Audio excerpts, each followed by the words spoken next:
Guys, good morning. నేను ఉదయం పెట్టిన మెసేజ్లకి విన్ను ఉంటారు. అలాగే ఈవేళ ఒక మెసేజ్ వచ్చింది. బహుశా ఇది కొంతమందే వినుండొచ్చు, కానీ క్లారిఫికేషన్ ఇవ్వాల్సిన బాధ్యత నాకు ఉంటుంది. వాయిస్ అంటే అది మామూలు వాయిస్లకి అయితే ఇవ్వవసరం లేదు, ఒకదానికి ఇవ్వాలి. అదేంటంటే, ఇప్పుడు మెర్జ్ కూపన్కి 200 రూపాయలు మళ్ళీ తీసుకుంటున్నారు. 190 నేను 500 రూపాయలు కొనుక్కున్నాం కదా, మళ్ళీ ఇవ్వాలా అనేది ఆ వాయిస్ యొక్క సారాంశం. ఇప్పుడు నేను చెప్పాల్సింది జాగ్రత్త వినండి. మీకు సాఫ్ట్వేర్ అంటే అది మామూలుగా ఫ్రీగా వచ్చేటువంటి సాఫ్ట్వేర్ కాదు. అయితే మిగతావన్నీ కూడా మిగతా మీరు నెట్వర్క్లు అలవాటైన వ్యక్తులం కాబట్టి మనం దాన్ని అలాగే చూస్తారు. క్రిప్టో అది కాదు, క్రిప్టో మెయింటెనెన్స్ అది కాదు. మీరు కొనుక్కున్న కాయిన్స్ని మీరు అమ్ముకున్నారు, అంతవరకు మెయింటెనెన్స్ అంటే నో ప్రాబ్లం. కానీ నేను మీకు ఇచ్చినటువంటి స్టేక్డ్ కాయిన్స్ కూడా మీరు అమ్ముకునేలాగా, దాని డబ్బులు మీరు తీసుకునేలాగా నేను ఇచ్చాను. అంటే మీరు స్టేక్డ్ కాయిన్స్ని కూడా మీరు క్యాష్ చేసుకుని ఉండొచ్చు. దాని మెయింటెనెన్స్ నాకు ఎంత ఖర్చు అవుతుంది, మీరు అమ్మినప్పుడు, కొన్నప్పుడు, విత్డ్రా చేసినప్పుడు, మీరు రోజు ఎన్నిసార్లు చూస్తున్నారు, ఇదంతా ఒక బ్యాంక్ మెయింటెనెన్స్ మించి ఉంటుంది. బ్యాంక్ వాళ్ళు కూడా ఒక స్టేట్మెంట్ని 6 నెలలకి, సంవత్సరానికి ఇస్తారు. అది అకౌంట్ బేస్డ్. మామూలు సేవింగ్ అకౌంట్స్ అయితే ఒకలాగా ఇస్తారు, కరెంట్ అకౌంట్ అయితే ఇంకా ఎక్కువ రోజులు ఇస్తారు, అలాగే కంపెనీ అకౌంట్ అయితే ఇంకా ఎక్కువ రోజులు ఇస్తారు, కానీ ఎక్కువ టైం ఇవ్వరు. మరి అలాంటిది మీ డేటా మొత్తం ఇందులో ఉంటేనే కానీ ఈ పని చేయవు. అలాగే మీరు మెర్జ్ చేసుకున్నప్పుడు మీ తాలూకు డీటెయిల్స్ అన్నీ తీసుకెళ్ళి వేరే అకౌంట్లో చూపించాలి. ఆ వేరే అకౌంట్లో మరలా ఎన్ని కాయిన్స్ వచ్చాయి, ఎన్ని ట్రాన్సాక్షన్స్ అయ్యాయి అనేది మీ దాంతో పాటు దాన్ని కూడా మెయింటెనెన్స్ చూపించాలి. మీకు తెలిసే ఉంటుంది, చాలా కంపెనీలు, చాలా నెట్వర్క్ కంపెనీలు అంతే. ఇవి మీరు క్యాష్ కట్టి ఆ డబ్బులు తీసుకొని లేదా ఆ కమిషన్ తీసుకున్న తర్వాత దాని మెయింటెనెన్స్తో మీకు సంబంధం లేదు, మీకు దాని అవసరం కూడా ఉండదు. కానీ ఇందులో ఆ మెయింటెనెన్స్ మొత్తం నేను చేయాలి. అంటే ఎంత ఖర్చు అనుకుంటున్నారు? ఇప్పుడు 1 కోటి మంది ఉన్నారనుకోండి, 1 కోటి మంది యాడ్ చూస్తే 360 రోజులు ఒక సంవత్సరం. అప్పుడు నేను అంతకు మించి ఇచ్చాను. అంటే ఎంత ఇచ్చాను? సుమారుగా 500 రోజులు ఇచ్చి ఉంటాను. ఈ 500 రోజుల్లో యావరేజ్ని 300 రోజులు చూశారనుకోండి, 100 × 300 అంటే 1 కోటి × 300 సార్లు ఒక్కొక్కరు అంటే 300 కోట్ల డేటా ఉంటుంది. మరి మీరు అమ్ముకుని ఎవరికి ఇచ్చారో వాళ్ళు, ఎవరు తీసుకున్నారో వాళ్ళు, మీరు కాల్ చేసి ఈ కాయిన్స్ ఎక్కడికి వెళ్ళాయి, ఆ కాయిన్స్ ఇక్కడికి వెళ్ళాయి అనేది మనం చూస్తుంటాం. మరి మీరు రకరకాల అవసరాలు దాంట్లో చూస్తారు, రోజు వెళ్ళి చూస్తారు. మరి వీటిలన్నీ డేటాని దాంట్లో మెయింటెనెన్స్ చేయాలి. ఇప్పటికే మనది ఎక్కువైపోయి మళ్ళీ ఇప్పుడు హై స్పీడు లేదా హై కెపాసిటీ ఉన్న సర్వర్స్ను వాడమని ఇప్పుడు ఆల్రెడీ సాఫ్ట్వేర్ చెప్తోంది. మరి దీని ఖర్చు అంతా ఎక్కడొస్తుంది? అంటే మీరు కొనుక్కున్న కాయిన్స్ మీరు అమ్ముకుంటారు, రైట్. మరి నేను ఇచ్చిన ఫ్రీ కాయిన్స్ కూడా మీరు అమ్ముకొని దానికి మెయింటెనెన్స్ నేను చేస్తున్నాను. ఇది సంవత్సరాల తరబడి చేయాలి. దీనికి ఎలా వస్తుంది అంటే, మీరు 500 ఇచ్చేసిన తర్వాత దీన్ని జీవితకాలం నేను మెయింటెనెన్స్ చేసుకుంటూ కూర్చోవాలి. ఇవన్నీ మీకు కనిపించిన ఖర్చులు ఇవన్నీ. ఇప్పుడు దీని నుంచి నాన్ స్టాకబుల్ ఇచ్చాను. ఎందుకు నాన్ స్టాకబుల్ ఎందుకు ఇచ్చాను? ఈ విషయాన్ని 10 మందికి, మీ కింద ఉన్న వాళ్ళకి అందరికీ తెలియజేయడానికి. కమిషన్ అంటే అర్థం ఏంటి? ఒక విషయాన్ని మరొకరు చెప్తూ ఉన్నందుకు మీకు ఇచ్చే కమిషన్ అది, అంటే మీకు ఇచ్చే రెమ్యునరేషను. మరి మీకు ఎవరికి ఇది లేకుండా మీ కిందనున్న వాడికి ఈ విషయం చెప్పాలి అంటే మీ సీనియర్స్ వాళ్ళ పనిలో ఉంటారు, మీరు మీ పనిలో ఉంటారు. మరి కామన్ మ్యాన్కి ఇది ఎలా తెలుస్తుంది? నేను అందరికీ కాల్ చేసి కూర్చోలేను, నేను అందరి కాల్స్ ఎత్తుకొని కూర్చోలేను. కాబట్టి ఈ మెయింటెనెన్స్ ఫీజులు ఉంటాయి, ఈ ఎప్పుడూ ఉంటుంటాయి. మన కాయిన్స్ మనం అమ్ముకుంటున్నాం కాబట్టి మీది మెయింటైన్ చేయాలి. ఇప్పుడు మీ బ్యాంక్ ఉంది, బ్యాంకులో మీరు అకౌంట్ ఓపెన్ చేశారు, ఆ అకౌంట్కి సంవత్సరానికి ఎంత కట్టాలని నా దగ్గర తీసుకుంటున్నారు అందరి దగ్గర కూడా. అకౌంట్ పెట్టి చెప్పాను కదా, saving account, deposit account, current account, joint account, company account, ఇలా ఎన్నో అకౌంట్లు ఉన్నాయి. మరి ఆ అకౌంట్ మెయింటెనెన్స్ ఉంటాయి. మరి ఆ మెయింటెనెన్స్ అంతటికి మనం కడుతున్నాం. మీరు ఏటీఎంలోకి వెళ్ళి క్యాష్ డ్రా చేసుకుంటే రోజు ఇన్ని ట్రాన్సాక్షన్లే, నెలకి ఇన్ని ట్రాన్సాక్షన్లే, అంతకు మించి అయితే మీ దగ్గర నుంచి ఇంత అని తీసుకుంటాడు. దేని కొరకు? మెయింటెనెన్స్. ఆ మెయింటెనెన్స్ చేయాలి. అలాగే ఒక చెక్ బుక్ తీసుకోవాలంటే ఒక లీడ్కి రూపాయి, ₹3 అలా బ్యాంకుని బట్టి అకౌంట్ బట్టి ఉంటుంది. ఎందుకు తీసుకుంటాడు? మీ బుక్ పెట్టిన వెంటనే మెయింటెనెన్స్. మీరు చెక్ బుక్ పెట్టిన వెంటనే ఇచ్చిడు. అలాగే నేను మీకు ఎన్నో వివరాలని మీరు ఎప్పుడు కావాలంటే అప్పుడు మీ ఐడి ఓపెన్ చేసుకొని లోపలికి వెళ్ళి దీనిదంతా ట్రీ అది, ఈ ట్రీ ఏంటి, ఆ ట్రీ ఏంటి, దీంట్లో ఎంత వచ్చింది, ఈ కాయిన్స్ ఎవరికి వెళ్ళాయి, ఈ కాయిన్స్ ఇంకోటి పంపిస్తాను, నువ్వు తీసుకో, నువ్వు చేసుకో, ఇవన్నీ చెప్తున్నారు కదా, ఇలాగ అనేకమని. మరి అట్లా మెయింటెనెన్స్ ఎవరు చూస్తారు? మీరు అమ్ముకునే కాయిన్స్కి మీరు డబ్బులు తీసుకున్నారు, నాకు ఇచ్చారా? నాకు ఇస్తారా? ఇంక భవిష్యత్తులో నేను సరే మీ కాయిన్స్ మీరు అమ్ముతూ ఉంటారు, నాకు ఇస్తారా? ఇవ్వరు కదా. మరి నేను ఫ్రీగా ఇచ్చిన కాయిన్స్ కూడా మీరు తీసుకుంటున్నారు, నాకు ఇస్తారా? ఇవ్వరు కదా. మరి మీ కాయిన్స్ మీరు అమ్ముకోవచ్చు, ఫ్రీగా ఉన్నాయి కూడా సంవత్సరానికి 0.25 అని వస్తున్నాయి, వాటికి కూడా డబ్బులు మీరు తీసుకోవచ్చు. మెయింటెనెన్స్ మాత్రం నేను ఫ్రీగా చేయాలి. అంటే నేను ఎవరిని మెయింటెనెన్స్ చేయడానికి? ఇలాంటి కంపెనీ ఎప్పుడూ పుట్టలేదు. బహుశా ఇక మీదట నన్ను చూసి ఎవరైనా రావాలి. చాలామంది వచ్చారు, ఎవ్వడు కూడా నిలబెట్టుకోవడం అంటే అంత ఆషామాషి కాదు. ఇప్పటికీ 14 నెలల నుంచి నో ఇన్కమ్ నేను మెయింటైన్ చేస్తున్నాను. ఒక సర్వర్కి ఇప్పుడు మనకున్నటువంటి వ్యక్తులకి కోట్లాది ట్రాన్సాక్షన్ జరుగుతాయి. మరి అంత మెయింటెనెన్స్కి చాలా హెవీ ఖర్చు అవుతుంది, కోట్లలో ఖర్చు అవుతుంది. ఎవరు ఇస్తున్నారు? మీ కాయిన్స్ మీరు అమ్మేసుకొని మీరు తీసుకుంటారు. నేను ₹500 అమ్ముకున్న కాయిన్స్కి మాత్రం మీకు ఇలా చెప్పాలి. నేనేం మీ దగ్గర పని చేస్తున్నానా? మీరు నాకు జీతం ఇస్తున్నారా? పని చేస్తున్నాను, ఓకే. మీరు నాకు జీతం ఇస్తున్నారా? ఒక కమ్యూనిటీకి కట్టుబడి మీకు నేను మీ ఇంటి పాలికాపుని, ఇంటి పనివాడిలా పనిచేస్తానని చెప్పాను. పాలికాపైనా పనివాడైనా జీతం ఇవ్వకపోతే, సంవత్సరానికి అడిగి గింజలు ఇవ్వకపోతే అటు చెయ్యలేడు. మరి నేను ఎలా చేస్తాను? నేను ఫ్రీ చేస్తాను, ఓకే. మరి సర్వరుడు ఏం చేస్తాడు? మీకు మెసేజ్లు రావాలి. ఇప్పుడు ఓటీపీలు వస్తున్నాయి మీకు, ఆ ఓటీపీలకి ఎవరు డబ్బులు ఇస్తారు? అలా ఎన్నో వస్తుంటాయి, వాటన్నింటికి ఎవరు ఇస్తారు డబ్బులు? అంటే మీరు ₹500 నాకు ఇచ్చిస్తే ఆ ₹500 నేను బతికేయాలి. కానీ ఆ ₹500 మీకు కమిషన్స్ ఇవ్వాలి, ఆ ₹500 మీకు సెల్ ఫోన్ ఇవ్వాలి, ఆ ₹500 మీకు బండి ఇవ్వాలి, బండికి 15,000 ఇవ్వాలి, ఆ ₹500లోనే మీకు కారుకి ₹1,00,000 ఇచ్చేయాలి. ఇవన్నీ మీకు ఇచ్చేస్తుండాలి, కానీ నేను మెయింటైన్ చేస్తూ ఉండాలి. ఇది ఎక్కడిది? అంటే నేను మీకు ఏమైనా బాకీ ఉన్నానా? కాదు కదా. మీకు మీరు మీ అడ్రస్సే సరిగా ఇవ్వలేరు, మీ పుట్టినూరు సరిగా ఇవ్వలేరు, మీ పేరు సరిగా ఇవ్వరు, మీరు ఇచ్చిన అడ్రస్ మొత్తం రాంగులు, అవన్నీ కేవైసీలు అవ్వు.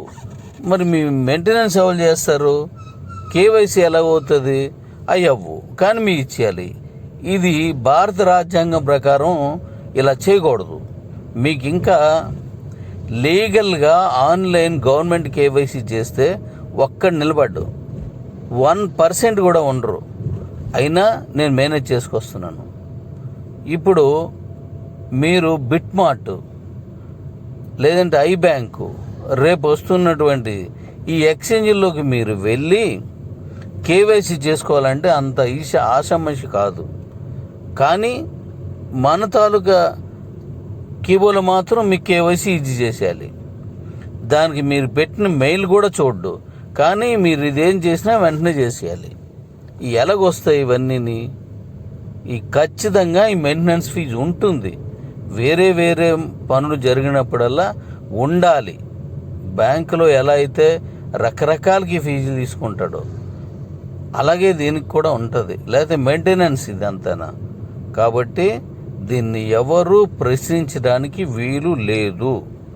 మీకు నచ్చితే అమ్ముకోండి కాయిన్స్, నచ్చపోతే అలా ఉంచేయండి. అలాగే మీరిచ్చిన అడ్రస్లు కరెక్ట్గా లేకపోయినా మీరు కొనుక్కున్నారు కదా అని చెప్పేసి ఎవరికి పడితే వాళ్ళకి పంపించడానికి అవ్వదు. మళ్ళీ రేపొద్దున్న నన్ను ఎవడన్నా వచ్చి అడిగితే నేను అక్కడ సమాధానం చెప్పాలి. ఎందుకంటే నేను మీ ఇంటి పని మనిషిని కదా, నాకు సమాధానం కావాలి. ఎవరిస్తారు ఇక్కడ? ఆ రికార్డు కరెక్ట్గా ఉండాలి. మీరేదో ఓ చిన్న అమౌంట్ ఇచ్చాను కదా అని చెప్పేసి మీరు చేస్తారు. మీకు ఇష్టం ఉంటే మీరు ఇచ్చిన కరెక్ట్గా అడ్రస్ ఉంటే కేవైసీ చేసుకోండి, నో ప్రాబ్లం. దానికి మిమ్మల్ని ఏం అడగలేదు, నేను భరిస్తున్నాను. ఇక 2, మీ అకౌంట్ కేవైసీ అవ్వదు. ఎందుకు? మీరు ఆ రాష్ట్రం నుంచి అడ్రస్ తీసుకుంటారు, ఈ రాష్ట్రంలో మనుషులకు వేస్తారు. మరి ఇట్లన్నింటికి కేవైసీ అవ్వు. మరి దాన్ని మీరు చేయాలంటే అది అవ్వదు. అప్పుడు దాన్ని మీరు అమ్ముకోవడానికి ఇచ్చాను. మీరు ఒకే ఫోన్ నెంబర్ మీద 1-2 చేసుకోండి, తర్వాత మళ్ళీ దాని ఫోన్ నెంబర్ మార్చుకోండి అని నేను చెప్తే అడ్రస్ ఎవరు సరిగా ఇవ్వరు, ఇంటి పేరు సరిగా ఇవ్వరు, మనిషి పేరు సరిగా ఇవ్వలేదు, వీధి పేరు సరిగా ఇవ్వరు, రాష్ట్రం పేరు సరిగా లేదు. ఈ రాష్ట్రంలో మనిషి, వేరే రాష్ట్రంలోనూ అడ్రస్, ఇంకో రాష్ట్రంలోనూ వీధి ఇచ్చారు. ఇవన్నింటికి మీకు రెగ్యులర్ చేసేయాలి. ఆలోచించి మాట్లాడండి. ఆలోచించకుండా అనాలోచితంగా ఏదో ఒకటి మీకు గ్రూప్ ఉంది కదా అని గ్రూప్లో పెట్టికండి. ఇది మీకు నచ్చితే కేవైసీ చేసుకొని ఇచ్చేసుకోండి, లేదు మీరు ఆ అకౌంట్ అమ్మేసుకోండి. మీరు డబ్బులు వచ్చాయా మీరు అవతల వాళ్ళకి ఇవ్వండి. మీకు ఈ నాన్ శాకబుల్ వాట్ ఇవన్నీ వచ్చాయా మీరు అకౌంట్ని ఇంకోటి మెర్జ్ చేసుకోండి, లేదా మీరు ఎవరికైనా అమ్మేసి తీసుకోండి. అంతేగాని అనవసరంగా గ్రూప్ ఉందని కదా ఏది పడితే అది పెట్టొద్దు. సీరియస్గా చెప్తున్నాను, అలా పెట్టకూడదు. నేను ఇంటర్నేషనల్ ఎక్స్చేంజ్లు 3 ఓపెన్ చేశాను, ఇప్పుడు 4వది ఇస్తున్నాను.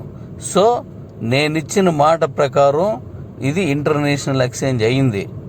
కానీ మీరు దానికి ఎంత రేట్ వస్తుంది అనేది మీ ఇష్టం. అది అయితే మీరు అనొచ్చు ఈ కాయిన్ రేటు అలా పెరుక్కుంటూ వెళ్ళింది, మళ్ళీ ఒకసారి 500 నుంచి తక్కువకు వచ్చింది కదా అని. That is crypto. లక్షల రూపాయలు విలువ చేసే బిట్ కాయిన్ కిందకు వచ్చింది, 1000 రూపాయలకి ఖరీదు చేసేవి ఇంకా కిందకు వచ్చేస్తూ ఉంటాయి, మళ్ళీ పెరుగుతూ ఉంటాయి. 13 నుంచి 83 లక్షలకి వెళ్ళింది, 83 నుంచి 60కి వచ్చింది, 60 నుంచి ఇంకా తగ్గుద్దేమో లేకపోతే పెరుగుద్దేమో మన చేతిలో ఉండదు. కాబట్టి క్రిప్టో అంటేనే అది క్రిప్టో కాదు, మీ ఇష్టం. భూనైనా ఈరోజు రేట్ రేపు ఉండదు, ఈరోజు డిమాండ్ రేపు ఉండదు. ఆ పక్కన ఏదో వాసన వచ్చే ఫ్యాక్టరీ వస్తే మొత్తం భవనాలన్నీ పడిపోతాయి, ఆ పక్కన ఇంకో సాఫ్ట్వేర్ కంపెనీ వస్తే భూములన్నీ పెరిగిపోతాయి. ఇది అంతే. ఎక్కడో యుద్ధం వస్తే ఇక్కడ షేర్ మార్కెట్ పడిపోద్ది, మరి ఎక్కడో యుద్ధం వస్తే ఇక్కడ బిట్ కాయిన్ రేట్ పడిపోద్ది. మరి ఇది ప్రకృతికి సంబంధించి, ప్రజా జీవితానికి సంబంధించి, ప్రభుత్వ విధానాలకు సంబంధించి దీని రేట్లు అప్ డౌన్ అవుతూ ఉంటాయి. దాన్ని మనం అర్థం చేసుకొని ముందుకెళ్ళాలి, లేకపోతే ఆగిపోవాలి. కాబట్టి దీని మీద ఎవరు మాట్లాడొద్దు. మీరేం చేసుకుంటున్నారో అది చేసుకోండి. మీకు అది ఇష్టం లేదు, అమ్మేసుకోండి. నేను ఈ నాత్ వాళ్ళు చాలామంది ఉన్నారు, వాళ్ళందరూ కొనుక్కుంటారు. మీరు తక్కువ రేటుకి ఇచ్చేసుకుంటారంటే దానికి ఉంది. లేదు మీ దగ్గర ఉన్న 4-5 అకౌంట్లు కలిసి ఉన్నాయి, అప్పుడు ఎక్కువ అడుగుతారు మీరు. లేదు మీరు ఇచ్చింది ఎస్వి అకౌంట్ కాదు, నీకు నువ్వే తోడు, ఎక్కువ రేటు ఉంటుంది. అది మీరు మాట్లాడుకొని చేసుకోవాలి. అంతేగాని ఇదెందుకు పెట్టారని పెట్టవద్దు. నేను అలాగే ఇచ్చినప్పుడు కూడా 200 కాయిన్స్ ఇచ్చాను. దాంట్లో ఎర్లీ చేసుకుంటే 200 ఉంటాయి, లేదా 10 తగ్గుతూ ఉంటాయి. 30 కాయిన్స్ శాలబుల్ ఇస్తున్నాను 100 రోజులకి. ఎర్లీ చేసుకుంటే ఉంటాయి, లేకపోతే తగ్గుతూ ఉంటాయి. కాబట్టి అది మీరు తేల్చుకోవాల్సిన విషయమే అది. కాబట్టి దీని మీద ఇక్కడ మెయింటెనెన్స్ అనేవి నార్మల్ కాదు, లక్షలు కోట్ల రూపాయలు కడుతున్నాం. అవేం ఊరకని రావు. ఇదేమి MLM కాదు. ఆ కమిషన్లు ఇచ్చేసి ఆ లెఫ్ట్ రైట్ వేసేసి ఆ పేరు అయిపోతే తీసుకొని ఆ కంపెనీ ఆఫీస్ పోవడానికి. ఇది జీవితకాలం మెయింటెనెన్స్ చేస్తూ ఉండాలి. మీ బ్యాంక్ వాడే ప్రతి చెక్కి, ప్రతి మెసేజ్లకి, ప్రతి దానికి డబ్బులు తీసుకోకుండా ఇవ్వడు, మీ డబ్బులు దాచిపెట్టినందుకు. అలాంటిది మీకు 500 తీసుకొని కాయిన్స్ ఇచ్చేసి ఆ డబ్బులన్నీ మీకు ఇచ్చేసి మళ్ళీ స్టేక్డ్ మైనింగ్ కూడా మళ్ళీ మీకు అమ్ముకోవడానికి ఇచ్చి, ఇదంతా చేయడానికి మాత్రం నేను ఫ్రీగా చేసేయాలి. నా ఆస్తులు సరిపోవు, మా అమ్మ నాన్నలు ఇచ్చిన ఆస్తులు సరిపోవు, ఎవరైనా సరే. కాబట్టి దీని మీద ఎవరు నో మోర్ ఆర్గ్యూ. నచ్చితే చేసుకోండి, లేకపోతే ఎలా ఉందో అలాగే మీరు కేవైసీ చేసుకోండి. మీరు ఇచ్చిన అడ్రస్ కరెక్టే కదా, మీరేం దొంగ అడ్రస్లు ఏమి ఇవ్వలేదు కదా, అన్నీ మంచిగానే ఇచ్చారు కదా, ఇంటి పేర్లు ఏం తప్పు ఇవ్వలేదు కదా. ఇంటి పేరు తప్పు ఇవ్వడానికి మన ఇంటి పేరు మనకు తెలియకుండా ఉండదు, మన పేరు మనకు తెలియకుండా ఉండదు, మన నాన్న పేరు మనకు తెలియకుండా ఉండదు, మన వీధి పేరు తెలియకుండా ఉండదు, మన రాష్ట్రం పేరు తెలియకుండా ఉండదు, మన జిల్లా తెలియకుండా ఉండదు. కాబట్టి మనం ఇచ్చినవి రాంగ్ ఉన్నాయి. ఎందుకు రాంగ్ ఉన్నాయి? ఆ రాంగ్ ఉన్న వాళ్ళు అందరూ దీన్ని చేసుకోవాలి. ఈవెన్ ఆధార్ కార్డులో తప్పు పడితేనే దానికి మళ్ళీ డబ్బులు కట్టించి మళ్ళీ దాన్ని కరెక్ట్ చేసుకుంటుంటాం. అలా బ్యాంకులో ఏదైనా తేడా వస్తే కట్టుకుంటుంటాం. అలాంటిది దీని మీద ఇంత రాత్రి పగలనకుండా నాకు శరీరం సహకరించకపోయినా, మానసికంగా శ్రమలున్నా, కుటుంబాన్ని ఎంత టైము తీసుకోకుండా కంప్లీట్గా ఈ కంపెనీ కోసమే పనిచేస్తూ ఉంటే ఇదెందుకు అదెందుకు ఏంటి 500 రూపాయలు అక్కడ నాకు ఇచ్చేసి దాన్ని ఎందుకు అని అడుగుతారా? ఆ 500 రూపాయలకి మళ్ళీ కమిషన్ తీసుకుంటారు. మీ అకౌంట్లో ఉన్నాయి, చెక్ చేసుకోండి. ఎన్ని సేక్రెడ్ కాయిన్స్ వచ్చాయి, ఎన్ని శాలబుల్ వచ్చాయి, మీకు ఏ గిఫ్ట్ వచ్చింది, దేనికి వచ్చింది అనేది మీకు క్లియర్గా అడ్రస్తో, అది మొత్తం టైమింగ్ సెకండ్స్తో సహా మీకు నేను లిస్ట్ ఉన్నది. మీరు వెళ్ళి మీ దాంట్లో చూడండి. అందులో ఇది నేను ఒక్కడిని కష్టపడి ఆలోచించి తయారు చేసుకున్న ఒక విజ్ఞానం. అది ఎవడు చేసింది కాదు, ప్రపంచంలో ఎక్కడా లేదు, నేను చేసుకుంది ఇదంతా. కాబట్టి దానికి ఆ మెయింటెనెన్స్లు ఉంటాయి, ఎవరు చేయలేని చేశాను. మీకు ఇప్పుడు కాయిన్స్ ఉన్నాయి, అవి రేపు అమ్ముతున్నారు, తీసుకోండి. అవి నీకు అకౌంట్ నీకు ఇష్టం లేదు, అమ్మేసుకోండి. మీకు అవకాశం ఇచ్చాను కదా, అమ్మేసుకోండి. అదే రేటుకి అమ్ముతారు, అమ్ముకోండి. అంతేగాని తప్పుగా దయించి ఎవరు మాట్లాడకండి ఇలా దీని మీద. ఇది చాలా హార్డ్ వర్క్ ఇదంతా. అలాగే నేను చెప్పేది అర్థమైందనే అనుకుంటున్నాను. అర్థం కాకపోతే మళ్ళీ వినండి. అలాగే ఎవరో ఒకరు ఏదో పెట్టారని అనాలోచితంగా దాన్ని అలాగని చెప్పేసి ఏదో ఒకటి మాట్లాడకూడదు. అది దయించి అర్థం చేసుకోండి. కొత్తగా కేవైసీ కాదు, WS అకౌంట్కి కూడా నేను తయారు చేస్తున్నాను, అది ఇచ్చేస్తాను. అలాగే దీనికి వీడియోలు కూడా మీరు ఎవరైనా తెలిసిన ఉంటే చేసుకొని మీ గ్రూప్లోనూ లేదా మీ యూట్యూబ్లో పెట్టండి. నేను చేయించి కూడా పెడతాను. నాకు అస్సలు ఖాళీ ఉండట్లేదు, మిగతా పనుల మీద వెళ్తున్నాను. అలాగే బీవీ హార్ట్ చెప్పాను కదా, అది దీనికోసం చేసింది కాదు, దీని మీద పని చేసింది కాదు. అది ఎవరు చేయలేనిది నేను చేసుకున్నాను. దాన్ని కూడా దీనికే ఎందుకు కనెక్ట్ చేశాను తెలుసా? మీ అందరికీ డబ్బులు వస్తాయని. అంతేగాని నేను చేసింది మీకు ఇవ్వాల్సిన అవసరం లేదు ఇక్కడ. అది ఈరోజు కాదు.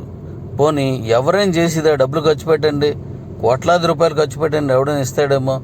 ఈవెందో సైంటిస్టులు కూడా అర్థం కాలేని విషయాలు అవి. అలాంటి చేసి దీన్ని కనెక్ట్ చేశాను. అంటే అర్థం ఏంటి? ఇప్పుడు 2 లక్షల రూపాయల బైక్ ఉంది, దాంట్లో 20,000 రూపాయలు క్రిప్టో తీసుకుంటున్నాం. అది నా లాభాన్ని వదులుకుంటున్నాను. ఎందుకు వదిలేయాలి? ఇది కుటుంబం కాబట్టి, నా కుటుంబం అని నేను నమ్మాను కాబట్టి దానికి నేను ఖర్చు పెడుతున్నాను. అంతేగాని ఇవ్వాల్సిన అవసరం లేదు. అయినా నేను ఇస్తాను. ఎందుకంటే నా ఫ్యామిలీ, నా కొడుకు పేరు పెట్టుకున్నటువంటి కాయిన్ అది, ఈ కుటుంబం ఇది, దానికోసం చేస్తున్నాను. అలాగే మీకు ఇంకా చాలా విషయాలు నేను మళ్ళీ తెలియజేస్తాను. దయ ఉంచి ఎవరైతే మాట చెప్పారో వాళ్ళు కూడా అర్థం చేసుకొని అది గ్రూప్లోంచి తీసేయండి. అలాగే ఆ గ్రూప్ అడ్మిన్స్ ఇలాంటివి ఏమైనా ఉంటే వాటిని తీసేయండి. ఎందుకంటే నిరంతరం శ్రమపడి శ్రమను గుర్తించండి. అర్థం చేసుకోండి. Thank you. ఇలాంటి మెసేజ్లు పెడుతున్న వాళ్ళలో చాలా వరకు ఏం చేస్తారంటే వెనక ఎవరో ఒక ఆయన ఉంటారు, వాళ్ళు వచ్చి ముందుకు మాట్లాడరు. ఏం అడగాలో ప్రశ్న వాడే ఇస్తాడు, ఏం సమాధానం చెప్పాలో ఇంకోటి వాడే చేస్తాడు. ఈ మధ్యన ఇది మన గ్రూపుల్లో 1-2 స్టార్ట్ అయ్యాయి. చెప్పాలనుకునేవాడు అటు చెప్తాడు, మీరు బలి అవ్వకండి దానికి. ఎవరో ఏదో అన్నారని చెప్పేసి దాని గురించి మీరు ఏదో ఒకటి మాట్లాడికండి. దాన్ని సాఫ్ట్వేర్ అనేది, సాఫ్ట్వేర్ ఉద్యోగస్తులకి లక్షల రూపాయలు జీతాలు ఇస్తారు. ఎందుకు ఇస్తారు? ఓ సెక్యూరిటీ గార్డుకి 10,000 15,000 ఇస్తారు. కానీ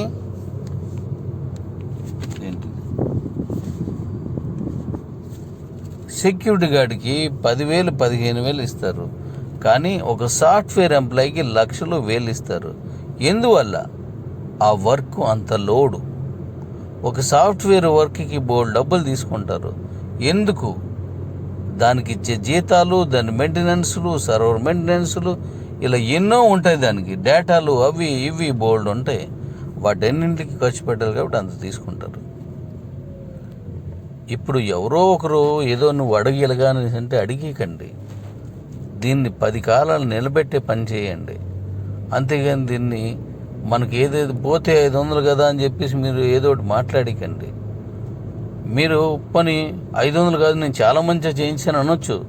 ఆ చాలా మందితో చేయించింది అకౌంట్లు అమ్మేసుకున్నారు. మీరు అది అమ్ముకున్నారు, ఆ డబ్బులు తీసుకున్నారు. అవి